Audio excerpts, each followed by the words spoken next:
இருக்கிறேன்.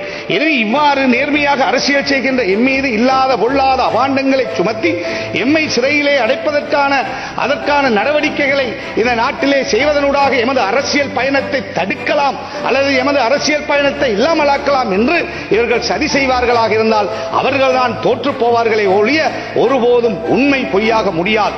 உண்மை ஒருபோதும் தோற்காது. அந்த வகையிலே நாங்கள் எமது பார்வை எமது பாதை நேர்மையானது, தூய்மையானது, நல்லதையே நாங்கள் செய்திருக்கிறோம். வன்னி மாவட்டத்திலே வாழுகின்ற சிங்கள மக்கள் சிறுபான்மையாக வாழுகிறார்கள். அவர்களுக்கு அன்று பயங்கரவாதம் தாக்குதல் தொடுத்த பொழுது, அடிபட்ட பொழுது, உடைக்கப்பட்ட பொழுது, வீடுகள் அழிந்த பொழுது, கொல்லப்பட்ட பொழுதெல்லாம் அவர்களுக்கு நான் பக்கபலமாக நின்று உதவி செய்த ஒருவன்.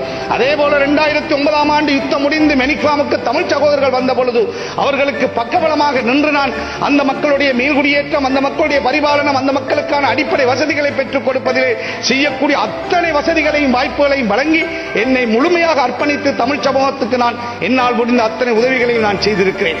அதே போலதான் 1990ஆம் ஆண்டு வெளியேற்றப்பட்ட முஸ்லிம்களின் நானும் ஒருவனாக வெளியேற்றப்பட்டு புத்தளத்திலே அங்கு வாழ்ந்த அகதி முகாம்களிலே இருந்து அகதியாக கஷ்டப்பட்ட மக்களை அங்கு சமாதானம் வந்த பிறகு சொந்த மண்ணிலே நாங்கள் போய் குடியேற்றினோம். குடியேற்றிய அந்த மக்களை சொந்த பூமியிலே குடியேற்றிய பொழுது இந்த பகுதியில் இருக்கின்ற ஒரு சில அரசியல்வாதிகளும் அவர்களை சார்ந்த மதவாதிகளும் இனவாதிகளும் சேர்ந்து என் மீது அபாண்டத்தை சுமத்தினார்கள். வில்பத்தை நாசமாக்கியதாக, வில்பத்தை அழித்ததாக, வில்பத்திலே மக்களை கொண்டு போய் குடியேற்றியதாக அபாண்டங்களை சுமத்தினார்கள். எனவே அது அபாண்டம் என்பது நிச்சயமாக நீதிமன்றம் என்ற ஒரு நாள் சொல்லத்தான் போகிறது. எனவே அவ்வாறான ஒரு அபாண்டத்தை இந்த நாடு முழுக்க கொண்டு சென்று மதவாத இனவாதம் கொண்ட இந்த அரசியல்வாதிகள் என் மீது அபாண்டத்தை சுமத்தி இருக்கிறார்கள். சொந்த மண்ணிலே மீள்குடியேறிய மக்களை இன்னொரு வனாந்தரத்திலே கொண்டு போய் குடியேற்றியதாக அபாண்டத்தை சொன்னவர்கள் பொய்யர்கள் என்று ஒரு நாள் இந்த நாடு சொல்லும், இந்த நாட்டின் நீதிமன்றங்கள் சொல்லும் என்பதிலே சந்தேகம் கிடையாது. இஸ்லாம் அடிப்படைவாதம் என்று இஸ்லாத்திலே கிடையாது. இஸ்லாத்திலே பயங்கரவாதம் என்று கிடையாது. இஸ்லாம் பயங்கரவாதம் என்று இங்கே ரத்ன தேரர் அவர்கள் அடிக்கடி பேசுகிறார். இஸ்லாம் பயங்கரவாதம் என்று கிடையாது. இஸ்லாமியர்கள் அல்ல, ஐஎஸ்ஐஎஸ் காரர் இஸ்லாமியர்கள் அல்ல.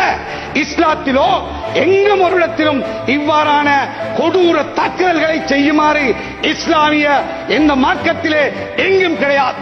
இஸ்லாத்தை அழிப்பதற்கு உலகம் எல்லாம் 54 முஸ்லிம் நாடுகள் இருக்கிறது. 54 முஸ்லிம் நாடுகளையும் அழிப்பதற்காக, முஸ்லிம்களுடைய நிம்மதியை தொலைப்பதற்காக, முஸ்லிம் நாட்டுடைய பொருளாதாரத்தை நசுக்குவதற்காக உருவாக்கப்பட்ட ஏஜென்ட்கள் தான் இந்த ஐஎஸ்ஐஎஸ் காரர்கள். இந்த ஐஎஸ்ஐஎஸ் ஏஜென்ட்கள் இங்கே நுழைவதற்கு யார் காரணமாக இருந்தார்கள்?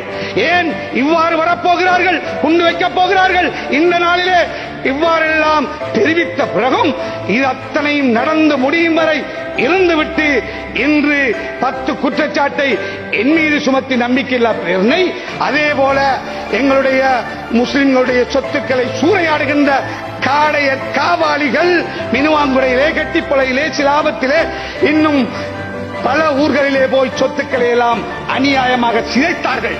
29 பள்ளிவாசல்களை உடைத்தார்கள்.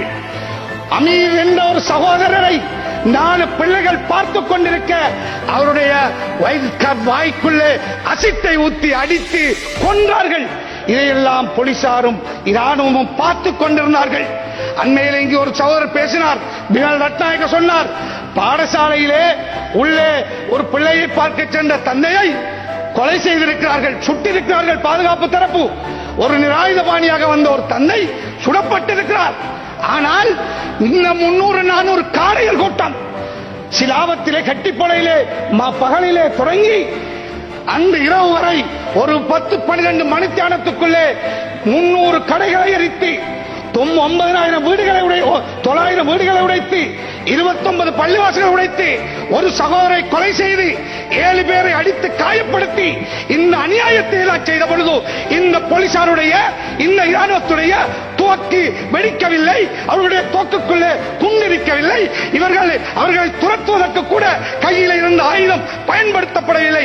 இதுதான் இந்த நாட்டிலே நடக்கின்ற நியாயமான செயல போல சிலர் சித்தரிக்கிறார்கள். இந்த சம்பவத்துக்கு எந்த சம்பந்தம் இல்லை. நாங்கள் தயாராக இருக்கிறோம்.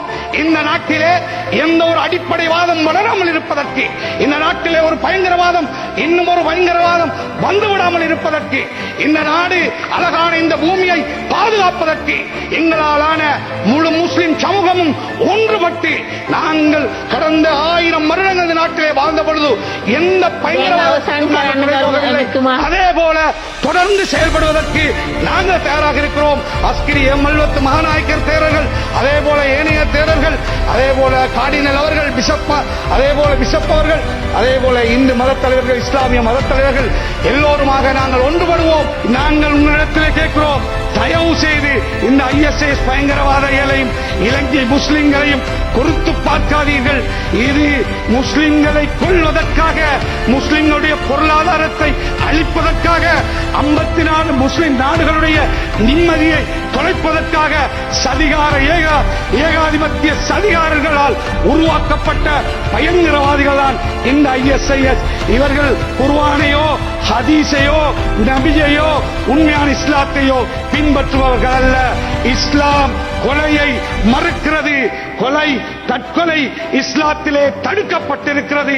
நபி ஸல்லல்லாஹு அலைஹி வஸல்லம் அவர்கள் சொல்லி இருக்கிறார்கள், ஒரு கொலையை ஒருவன் செய்தால் ஒரு சமுதாயத்தை கொலை செய்வதற்கு அது சமன். ஒருவனுடைய உயிரை ஒருவன் பாதுகாத்தால் ஒரு சமுதாயத்தை பாதுகாப்பதற்கு சமன். அதுதான் புனித இஸ்லாம். இஸ்லாம் அல்லது குர்ஆன் அல்லது ஹதீஸ் எங்கும் தற்கொலையை அல்லது அதாவது இன்னொருவரை கொலை செய்வதை, இன்னொருவருடைய சொத்தை அபகரிப்பதை, இன்னொருடைய துன்பத்தை இன்னொருவருக்கு ஏற்படுத்துவதை அல்லது இன்னொரு மதத்தை அபகீர்த்தி செய்வதை, இன்னொரு மதத்துக்கு கேடு விளைப்பதை இஸ்லாம் அனுமதிக்கவில்லை. பேச்சுக்களை அளந்து பேசுங்கள். சிறுபான்மை என்றால் அவர்களை என்னவென்றாலும் பேசலாம். சிறுபான்மை சமூகம் என்றால் எவ்வாறாவது கேவலப்படுத்தலாம், அவர்களை பழிவாங்கலாம், அவர்களை அசிங்கப்படுத்தலாம், அந்த தலைமைகளை அசிங்கப்படுத்தலாம், அந்த மக்களை அசிங்கப்படுத்தலாம் என்று சிந்தித்து தங்களுடைய அரசியல் மூலதனமாக அதை பயன்படுத்தாதீர்கள். பின்னால் நோக்கி பாருங்கள். 30 வருஷ யுத்தமும் இந்த நாட்டிலே நடந்த அழிவுகள், பல உயிர்கள், பல கஷ்டங்களை நாங்கள் அனுபவித்திருக்கிறோம். மீண்டும் அவ்வாறான ஒரு அவல நிலைக்கு இந்த நாட்டை கொண்டு போகாமல் இந்த பாராளுமன்றத்திலே அதாவது நாங்கள் அறிகிறோம், பாராளுமன்றம் கலைக்கப் போவதாக. எனவே வன்னி மாவட்டத்திலே எனக்கு வாக்களித்த மக்களுக்கு என்னுடைய கடமைகளை நான் முடிந்தவரை நேர்மையாக நான் செய்திருக்கிறேன். அவர்களுக்கு என்னுடைய மனமார்ந்த நன்றியை கூறிக்கொள்வதோடு எங்களுடைய மட்டக்களப்பு மாவட்ட பாராளுமன்ற உறுப்பினர் அமீர் அலி அவர்களை, அப்துல்லா மௌரூப் அவர்களை, இஷாக் ரஹ்மான் அவர்களை போன்றவர்களை எல்லாம் தெரிவு செய்து எங்களுக்கு இந்த பாராளுமன்றத்துக்கு அனுப்பிய எங்களுடைய மக்களுக்கு மனமார்ந்த நன்றியை கூறிக்கொள்வதோடு எதிர்காலத்திலும் இன்ஷா அல்லாஹ் எந்த சவால்கள் வந்தாலும் எமது பயணம் இந்த தூய்மையான பயணம், இறைவனுக்கு பயந்த பயணம், நேர்மையாக இந்த நாட்டிலே இந்த பயணம் தொடரும் என்று கூறி எல்லோருக்கும் சந்தர்ப்பத்துக்கு நன்றி கூறி விடைபெறுகிறேன். நன்றி. இஸ்லாம்.